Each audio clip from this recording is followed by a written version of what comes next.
Whether your glass is half full or half empty, we have help. Anthony Robbins is a peak performance coach and motivational speaker who's helped millions of people get through their own personal tough times.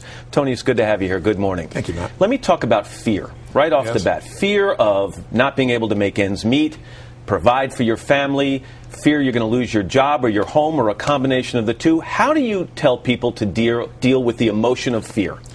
I think people have to educate themselves as to what's really happening right now. We are going through a transition. It's a season, and every generation has faced some pretty tough seasons at some stage. Some do it at a very young age, some do it at an older age. And we talk about the Great Generation. If you were born in 1910, by the time you're 20 years old, you were in a Great Depression. When you were 30, you were in World War II. So our generation has had it fairly easy. We've all experienced pain. I'm sure you've experienced it in your family. I have in mine. But we haven't experienced it at a cultural level to the extreme that we're starting to experience So you're saying we haven't been adversity tested. We lived through a period where mortgages seemed too good to be true, so we bought bigger houses. That's right. Where gas seemed relatively cheap, so we bought more and bigger cars. Where the stock market was booming, so we invested. Now we're finally seeing adversity?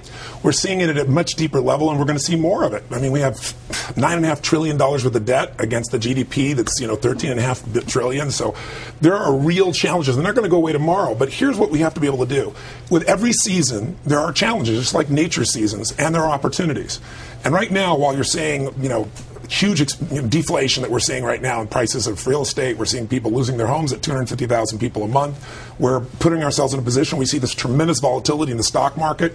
But at the same time right now, commodities, oil, gold, foodstuffs are exploding. They're in a bull market. Right now, if you try to use the U.S. dollar over in Europe, you get to see, it's dropped by 40%. But if you took that same money and you're investing in Vietnam, even if you're just a little investor just getting going, your money goes a long way and you're in an economy that is growing at a different rate. I like your concept of looking for the bright side, the opportunity, as you put it. But if the guy's calling you at night as you're sitting down to have dinner and he's trying to collect on the bills and you're worried about losing your benefits at work, it's tough to look outside your immediate misery and see opportunity. So how do you coach people to do that? How do they get over that hump? You have to train yourself emotionally and mentally. It's like anything else. People have a habit. When 911 happened, I was together with about 2,500 people from 45 countries. It hit.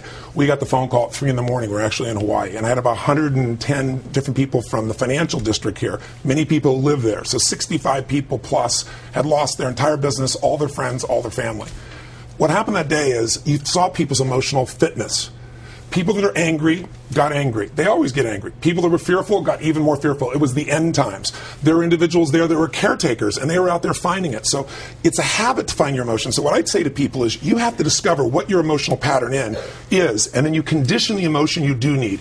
In those situations, what you need more than anything else is creativity, determination. You have to have some emotions that'll get you over it, because the force that shapes the marketplace up and down is the force that shapes your life. It's emotion. Two quick things. Phil Gramm, former senator, got in some trouble last week when he said we've become a nation of whiners when dealing with this economy. Is there some truth to it, in your opinion? Well, I think we're emotionally unfit as much as we could be. I mean, there's no question that many people, I've had a doctor come to me and say, you have a tumor in your brain. I want to operate.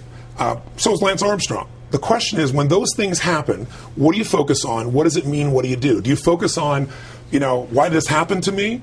Or what does it mean? Is it over? Or are you just beginning? Is this a gift? In Lance's case, he found a way to take enough action.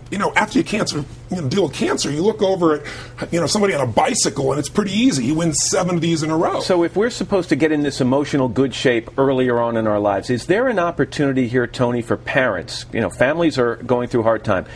Parents of kids, and I'm talking about 10, 12, 14-year-old, not 3, 4-year-olds, to be honest and open with their kids and talk to them openly about what the family's facing and what people in this country are facing, so that they don't go on thinking money grows on trees? Well, I think here's what's really great. We're going to become emotionally fit because we have to.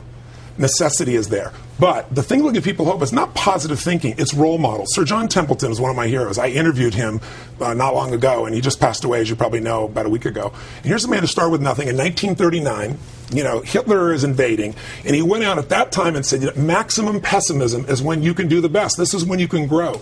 He went out and he took stocks here in the U.S. that were on the floor and got them for $1 each, borrowed $10,000, and built the basis of a multi-billion-dollar empire. Today, even though he's passed, he has this a foundation that's got $1.5 billion endowment. It gives away $70 million a year, and it's all because this man, when Japan after the war went to the floor, that's where he went. When Brazil and when South America's inflation was going crazy, that's where he went. When no one went to China, that's where he went. If you go to where maximum pessimism is, you can shift it. But with your kids, they're going to have to change. They don't have a choice. And that's what's going to make us stronger. Necessity is going to make it happen. We can step up, though, by modeling. And one last thing.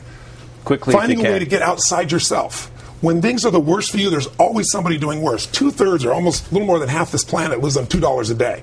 We're stronger than we think we are, and we can train ourselves to be able to take advantage of the tough times. Tough for us, but there, for the grace of God, there's someone else in a worse situation. And if you help them, it changes you too. Tony Robbins. Tony, thanks. Good to have you here.